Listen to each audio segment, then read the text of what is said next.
The Kestrel Run limped into the colony system with fresh weld seams and a patched drive core that still smelled faintly of burnt insulation. Repair crews from the patrol cutter had worked in disciplined silence for 2 days, swapping out fried relays, reinforcing bulkheads, and installing a temporary field dampener rig that made the ship feel like it was wearing a stiff collar. Captain Elias Vance called it good enough to breathe. Engineering called it good enough to sue the manufacturer. Ralph called it nothing. He simply resumed his preferred occupation, sitting in places he wasn't supposed to sit, looking like he owned the ship and everyone on it. Their destination was Astor Vale, a human colony world with a thin ring of satellites and a single orbital spine called Dock 9. From orbit, the planet looked soft. Wide green belts, scattered inland seas, and a pale swath of storms moving like slow thoughts across the equator. It should have felt like relief. Instead, Elias felt the last encounter sitting under his skin like a splinter. Dock 9, this is cargo hauler Kestrel Run requesting approach vector, comms said. A pause, then a crackling reply. Kestrel Run, Dock 9 acknowledges. You're flagged high priority. Proceed to lane 4. Security will meet you. Elias's jaw tightened. They got our report. Or they got the patrol cutters, comms murmured. Ralph sat on the console, ears angled forward, as if the very mention of security tasted interesting. As they slid into Dock 9's shadow, Elias caught sight of the human military presence. 2 gray cutters docked to the spine, their hulls bristling with sensor arrays and hardpoints. On the spine's far side, a larger ship hung like a patient predator, an escort frigate with weapons ports sealed but obvious. Not panic, preparation. The docking clamps locked with a heavy metallic thunk. A corridor extended and bootsteps approached. A Marine officer came aboard with a small detail. No theater, no shouting, just the quiet efficiency of people who believed in worst-case scenarios. The officer introduced herself as Lieutenant Mara Cade, eyes sharp, uniform immaculate, voice calm. Captain Vance, she said, you filed an incident report that includes unknown hostile contact and repeated boarding events. Yes, Elias said, and a suppression field capable of disabling a hauler at FTL emergence. Mara's gaze slid to Ralph. The cat blinked at her, serene and unimpressed. And your report also lists a deterrent, Mara said. Elias didn't smile. That's him. One of the Marines behind her made a quiet sound, half laugh, half disbelief. Mara didn't. She stepped closer and studied Ralph like she was trying to decide whether the universe had started making jokes. What did the hostiles do when they encountered him? She asked. They hesitated, Elias said. They backed off. They tried again. They adapted. But they treated him like an apex rival. Mara nodded slowly. We've reviewed the patrol cutter's sensor data. The hostile vessel withdrew on a mapped corridor. That suggests territory and route knowledge. Elias felt his shoulders tighten. So they weren't lost. No, Mara said. And they weren't random. Astor Vale's dock lights cast pale bands across the bridge canopy.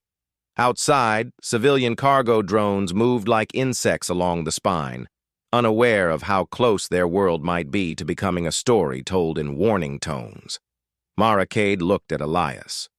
We're taking your debrief planetside, full statement, technical inspection, crew interviews. Elias nodded. Fine, but my cargo unload starts now. Those crates are medical substrates. They're time-sensitive. Mara considered, then gave a short nod. Unload under watch. If your ship was tagged, the colony is at risk. Elias's throat went dry. You think they followed us? Mara's expression didn't change. Captain, predators don't forget what embarrasses them.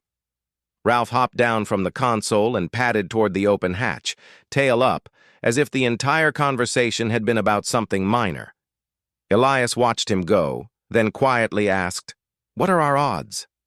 Mara glanced toward the dock spine, toward the gray ships waiting like held breath. "Better than they were in open space," she said, "but not good enough to relax." On the threshold, Ralph paused and looked back. Gold eyes, torn ear, a face that suggested he'd already decided what needed doing. Then he disappeared down the ramp into the colony's air, where 1,000 new smells waited, and one small life was about to attach itself to him like a tether. Astorvale's air tasted green. It had the clean bite of young forests and the faint metallic tang of heavy industry that hadn't yet learned to hide itself. Dock 9 connected to the surface by a freight elevator the size of a building. Slow, humming, lined with warning placards and half-painted murals. Elias spent his first day on the ground telling the same story 3 times. First to Lieutenant Maracade and her Marines, in a plain interview room with cameras tucked into corners. Then to a technical officer who asked about harmonics, resonance frames, and the suppression field's probable source geometry. Then to a civilian administrator who looked like she wanted to believe none of it, because belief came with paperwork and fear. Ralph sat through most of it on Elias's lap, purring softly whenever someone's voice rose. At the end of the debrief, Mara stepped outside with Elias beneath the docking canopy and spoke in a lower tone. "We've placed early warning buoys at the system's edge," she said. "Patrol cutters staying on station. Frigate will remain in high orbit. If anything crosses in, we'll know." Elias looked up at the open sky, at the thin white line of Dock 9's elevator cable disappearing into cloud. "And if they don't cross in the way you expect?" Mara's eyes narrowed. "Then we learn fast." The unload began immediately. Over the next week, cargo drones and human teams moved crates from the Kestrel Run into a distribution depot near the elevator base. The colony needed everything: medical, water filters, power couplers, seed stock, and it took time to check manifests, scan seals, sign releases. Elias lived on coffee and tension. Ralph lived on curiosity. On day 2, Ralph slipped out of the depot when the loading bay doors cycled and wandered into the adjacent settlement, an orderly sprawl of prefab housing, hydroponic towers, and gravel paths lined with thin trees still learning how to shade. That's where he met Jun. Jun was 7, maybe 8, with sun-browned skin and dark hair that refused to stay brushed. He was crouched beside a shallow drainage channel, floating a carved piece of plastic down the trickle of water like it was a ship on an ocean. He looked up when Ralph approached. His eyes widened. Whoa. Ralph stopped within arm's reach and sat. A deliberate invitation. Jun stayed still, as if sudden motion might spook magic. "You're real," Jun whispered, then frowned. "Are you lost?" Ralph blinked once, slow and regal. Jun reached out, hesitant, careful, and let Ralph sniff his fingers. Ralph accepted the inspection like a border official, then leaned forward and pressed his forehead lightly to Jun's knuckles. Jun giggled, breathless. "Okay, you're my friend now." Ralph stood and rubbed his side against Jun's knee, leaving a stripe of white fur on dusty pants like a signature. From that day, Jun appeared at the depot almost every afternoon, hovering at the edge of the work zones. He didn't get in the way. He watched with quiet fascination, asking Elias questions in bursts. "What's that crate? Why do the drones beep? Do you live on the ship? Does the cat live on the ship?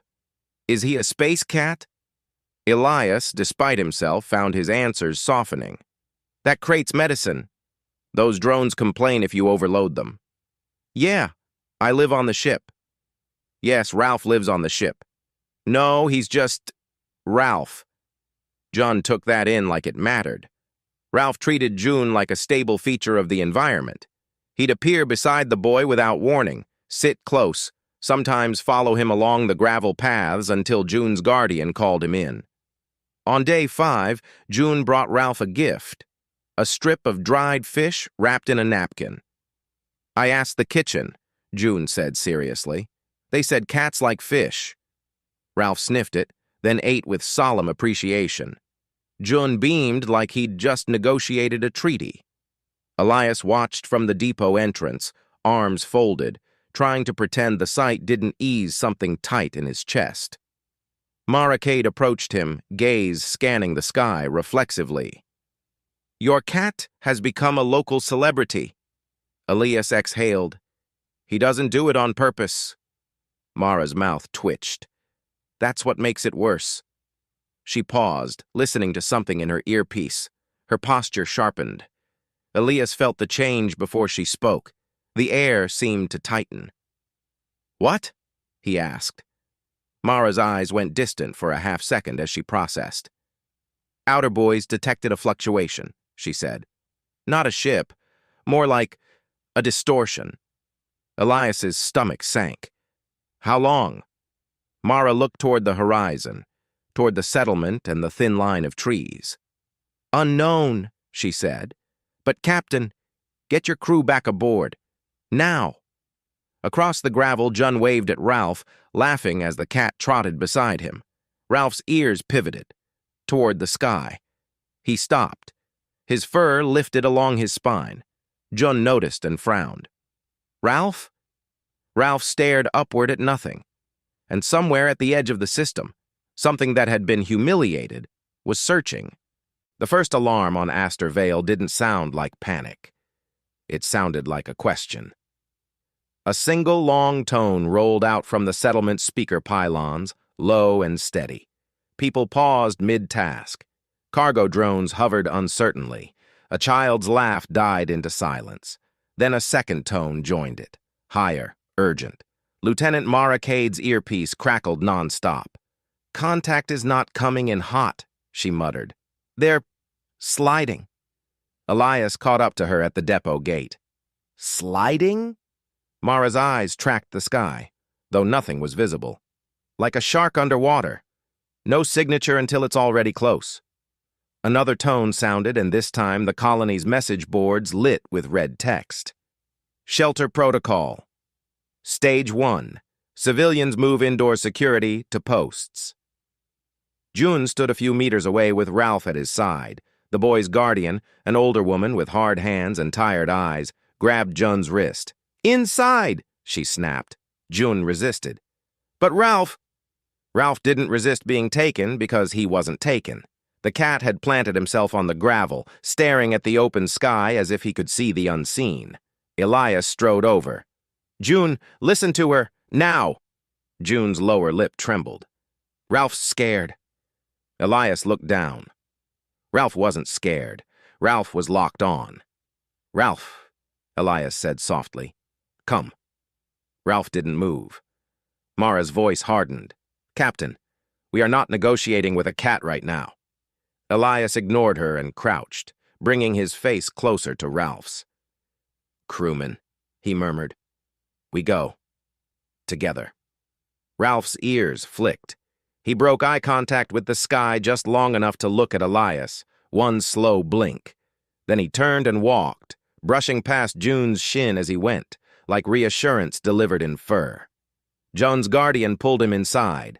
Elias followed Ralph toward the depot, toward the Kestrel Run, toward a place with walls and weapons and people trained to point them. Above, the sky remained blue. Then it tore.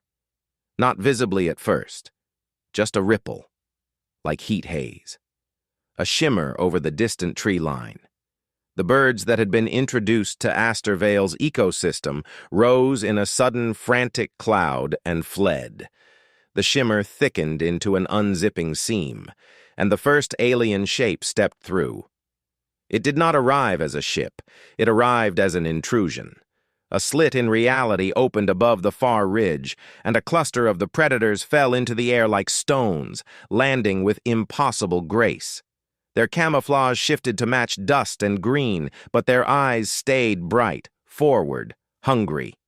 More seams opened, left, right, above the settlement, a pack scattering into hunting positions. The colony's alarms changed tone again, harsher.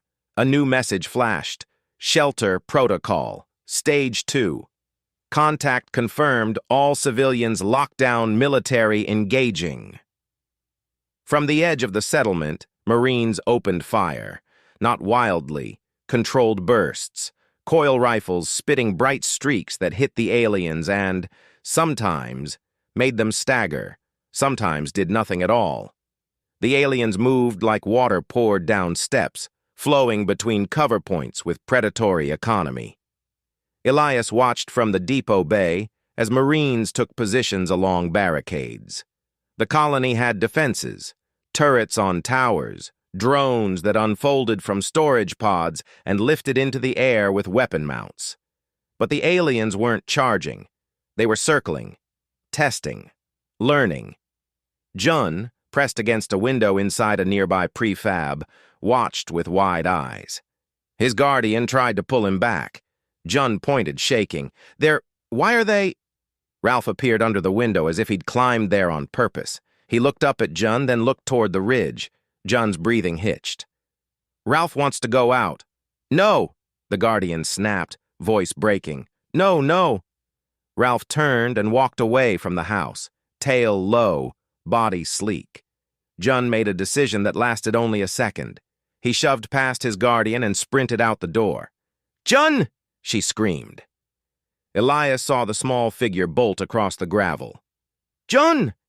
Get back inside! Jun didn't hear him.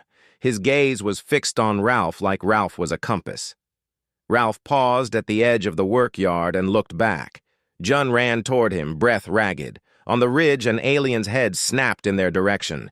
Its eyes brightened. Predators recognized exposed prey instantly. Elias broke into a sprint. Jun! He shouted. Down! Jun froze, too late.